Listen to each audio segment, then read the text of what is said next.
चलिए आगे बढ़ते और बात कर लेते हैं बड़ी खबर की। राजधानी भोपाल से आपको बड़ी खबर बता रहे हैं, जहां देश भर में आचार संहिता लागू हो चुकी है। भोपाल में धारा 144 लागू है। आपको बता दें कि 81 दिनों तक धारा 144 लागू रहेगी, जहां बिना अनुमति धरना, रैली या जुलूस नहीं कर सकेंगे।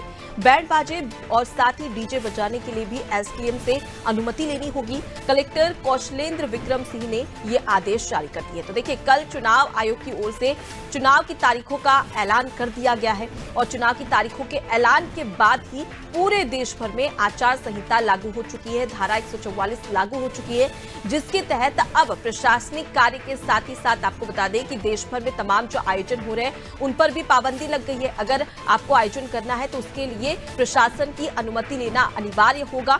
साथ ही आपको बता दें कि इस दौरान अगर प्रशासनिक और सरकारी तौर पर देखा जाए तो किसी भी अधिकारी का ट्रांसफर या फिर उसके साथ ही पोस्टिंग नहीं हो सकेगी।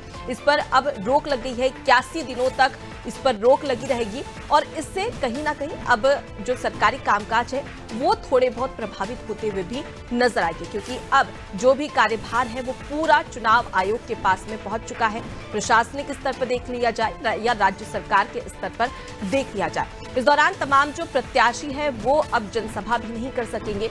और साथ ही आपको ये भी बता दें कि डोर टू डोर अभियान जरूर कर सकते हैं, लोगों के घर जाकर वोट करने की अपील कर सकते हैं, लेकिन एक बड़ा आयोजन नहीं किया जा सकता। उसके साथ ही तमाम जो दिग्गज नेता है वो कोई बड़ी घोषणा भी इस दौरान नहीं कर सकते हैं। तो चुनाव के बाद में जैसे ही आचार संहिता लागू हो जाती है, चुनाव की तारीखों का ऐलान और उसके बाद आचार संहिता लागू, एक धारा 144 लागू होने के साथ ही तमाम जो नियम है उसका पालन करना अनिवार्य होता है। एक साथ इकट्ठी भीड़ भी नहीं जुट सकती है। अगर ऐसा होता है तो प्रशासनिक स्तर पर बड़ी कार्रवाई की जाएगी।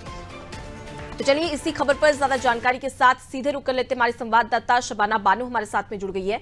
शबाना, कल चुनाव आयोग ने तारीखों का ऐलान किया, उसके बाद पूरे देश भर में धारा 144 लागू हो चुकी है।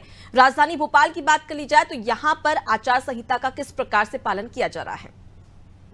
बिल्कुल, मैं आपको बताना चाहूंगी कि कल चुनाव आयोग ने जो है लोकसभा चुनाव के लिए जो आचार संहिता का ऐलान कर दिया है। पूरे देश भर में 144 धारा लागू हो गई है। 81 दिनों तक ये धारा जो है 144 लागू रहेगी और बिना अनुमति जो है बहुत सारे ऐसे काम है जैसे धरना, जुलूस और रैलियों पर रोक लगा दी गई है। और बैंड बाजे बजाना, डीजे बजाने पर एसडीएम से अनुमति लेनी होगी, चाहे आपकी शादी हो या भी कोई ऐसा फंक्शन हो। इसके बावजूद भी आपको जो है एसडीएम से अनुमति लेनी पड़ेगी। मकान मालिकों को अपने किराएदारों की जो जानकारी है वो स्थानीय थानों में देनी पड़ेगी। लगातार आप देख रही थी कि किस तरीके से निर्वाचन आयोग जो है वो लगातार काम कर रहा था और ऐसे में कड़ी सुरक्षा और संदेश के जरिए जो है यहाँ पर चुनाव कराने की जो तैयारी यहाँ पर निर्वाचन आयोग ने की है, उसी के तहत जो है हर विधानसभा, हर जगह जो है आचार संहिता लागू हो गई है और कड़ी सुरक्षा के बीच जो है देश में चुनाव होगा। और 144 धारा जो पूरे 81 दिन के लिए लगाई गई उसका सभी को यहाँ पर फॉलो करना पड़ेगा उसको।